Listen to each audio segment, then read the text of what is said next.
Welcome to সৌগতেস diary. তিনটে কথা নিয়ে আলোচনা করব। এক হচ্ছে SLST 2 এর প্রসেসিং যে চলছে, কালকে একটা তার প্রমাণ পাওয়া গিয়েছে এবং শিক্ষামন্ত্রী তিনি যে দরজা ভাঙার কথা বলছিলেন সেই দরজা ভাঙার কাজ যে চলছে সেই বিষয়ে কথা হবে। 2 নম্বর, গ্রুপ সি এবং গ্রুপ ডি এর কি খবর, কবে রেজাল্ট বেরোবে, কবে কি হবে, 31 অগস্টের মধ্যে তাদেরকে কি নিয়োগ করতে বলা হয়েছিল, কি তাদের ভবিষ্যৎ এই নিয়ে। এবং 3 নম্বর, SLST 3 কবে আসবে, SLST 3 নাকি আপার প্রাইমারি কোনটি আসবে। প্রথমে বলি দরজা ভাঙার কথা হচ্ছিল, শিক্ষামন্ত্রী যিনি বলছিলেন যে এই দরজাটা না ভাঙতে পারলে আমি পরের যে সুযোগ দেওয়া ফ্রেশার ক্যান্ডিডেটসদের সেটা দিতে পারবো না। তার মানে SLST 2টাকে কমপ্লিট করতে হবে, তাই তো?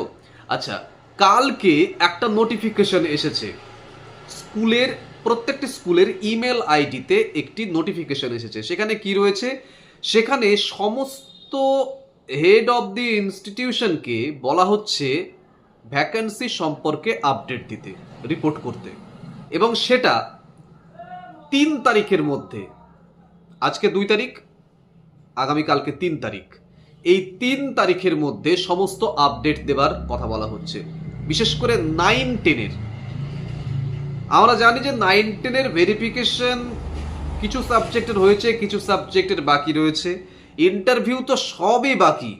এখন আর্জেন্ট ওয়েতে এই যে রিপোর্টটি পাঠাতে বলছে, এটা খুব বড় একটি সাইন যে কাজ কিন্তু চলছে। আমরা বারবার বলছি যে এই যে ডিলেটা করছে, এমন নয় যে গা হাত পা ছেড়ে মানে গদি পেয়ে তারা বসে রয়েছেন, এরকম নয়, কাজ চলছে ভেতরে ভেতরে। এবং যে জট পাকিয়ে রেখেছে সেখান থেকে উদ্ধার পেতে গেলে এমন করে সিস্টেমেটিক অর্ডারে কাজ করতে হবে যাতে পরবর্তী কোনো ক্যাচাল না হয় বা পরবর্তী কোনো নিয়োগ এর জন্য আটকে না যায়, বা এই নিয়োগটাও কোনো কেস টেস্ট না করে কেউ আটকে দেয়। সমস্ত কিছু নিয়েই কিন্তু আলোচনা হচ্ছে। আর্জেন্ট ওয়েতে যেগুলো চেয়েছে, কি কি চেয়েছে ওখানে, সাবজেক্ট ভ্যাকেন্সি চেয়েছে, করসপন্ডিং PSM নম্বর চেয়েছে, number of vacancy in the concern subject, vacancy medium, remarks, staff pattern for 9-10 level, এইগুলো সব চেয়েছে। এবং এর সাথে যেটা খুব ইম্পর্টেন্ট সেটা হলো একটা বোল্ড অক্ষরে তারা লিখে দিচ্ছেন যে যদি কোনো ক্যান্ডিডেটস এমন থাকেন যিনি 2016-র, অর্থাৎ 2016-এর যে ক্যান্ডিডেট যদি থেকে থাকে, যিনি জব করছেন, তাহলে সেটাও কিন্তু দেখাতে হবে। এবং এই সমস্ত কিছু করতে হবে 3 তারিখের মধ্যে, আগামী 3 তারিখ মানে কালকের মধ্যে। 3 তারিখের মধ্যে জেলাকে জানাতে হবে আর কি, জেলা তারপরে সেটাকে মানে সেই রিপোর্টটা রাজ্য শিক্ষা দপ্তরকে পাঠাবে। এই যে প্রসেসিংটা, এই প্রসেসিং থেকে আমরা বুঝতে পারছি কাজ এগোচ্ছে এবং এই কাজগুলো করা হচ্ছে 9-10 এবং SLST 2 তাকে সম্পন্ন করবার জন্য। ভয় পাওয়ার কিছু নেই, প্যানেল ক্যান্সেল হচ্ছে না, হবে, সমস্ত কিছু থাকবে। ওকে, এবার আমরা আসবো গ্রুপ সি এবং গ্রুপ ডি এর কথায়। প্রচুর প্রচুর প্রচুর ক্যান্ডিডেটস রয়েছেন। দেখুন, গ্রুপ সি আর গ্রুপ ডি এর জিনিসপত্র মানে কবে যে সত্যি হবে, 9-10-এর কোনো কিছু ঠিক না হওয়া পর্যন্ত, অ্যাটলিস্ট শিডিউল দিয়ে ভেরিফিকেশন, ইন্টারভিউ এইগুলো শুরু হবার আগে গ্রুপ সি গ্রুপ ডি এর কিছু করবে বলে মনে হয় না। এবার অনেকের একখানা এখানে ধারণা রয়েছে, এটা বলি, যে 31 অগস্টের মধ্যে গ্রুপ সি গ্রুপ ডি কেও নিয়োগ করতে হবে। না, এরকম কোনো অর্ডার নেই। এটা আমি আর একটা ভিডিওতেও কিন্তু এর আগে বলেছিলাম। গ্রুপ সি আর গ্রুপ ডি এর কোনো অর্ডার নেই যে কবে শেষ করতে হবে।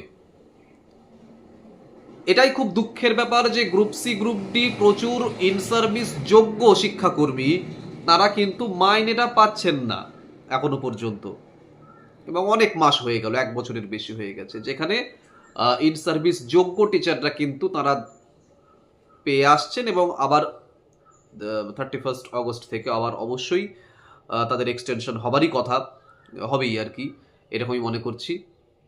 কিন্তু এদের মাইনে কিন্তু বন্ধ রয়েছে।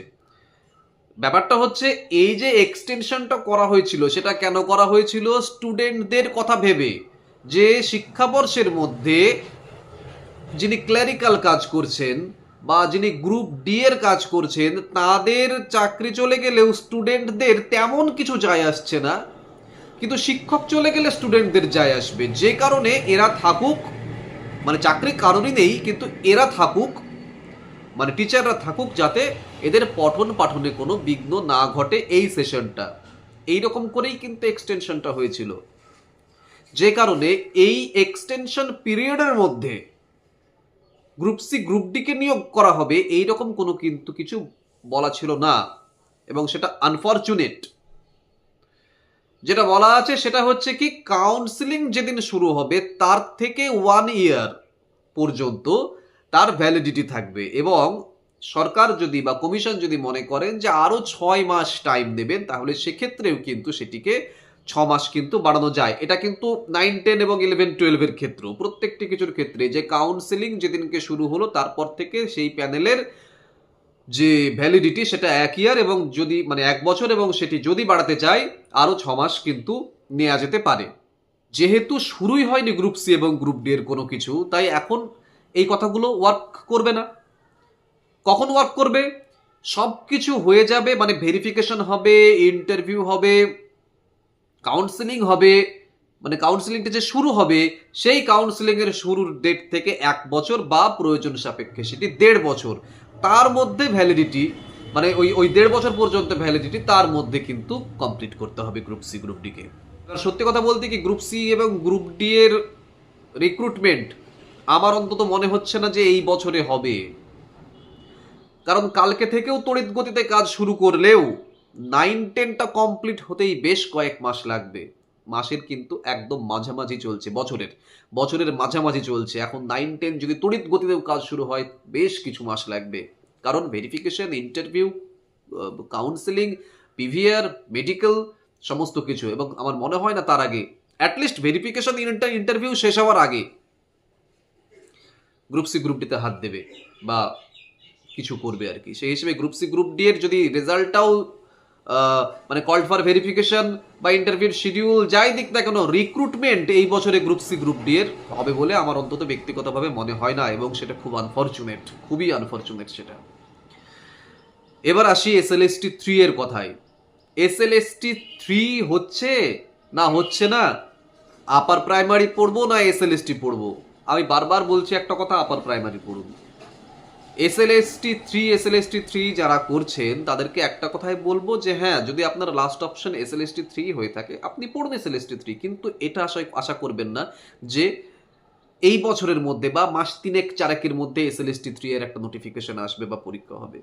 সেটা যদি আশা করেন সেটা আপার প্রাইমারির জন্য আশা করতে পারেন, কিন্তু কখনোই এই বছরে এসএলএসটি 3 হবে বলে আমার মনে হয় না। কারণ ওই যে সেই দরজা খোলার দুটো উপায় আছে।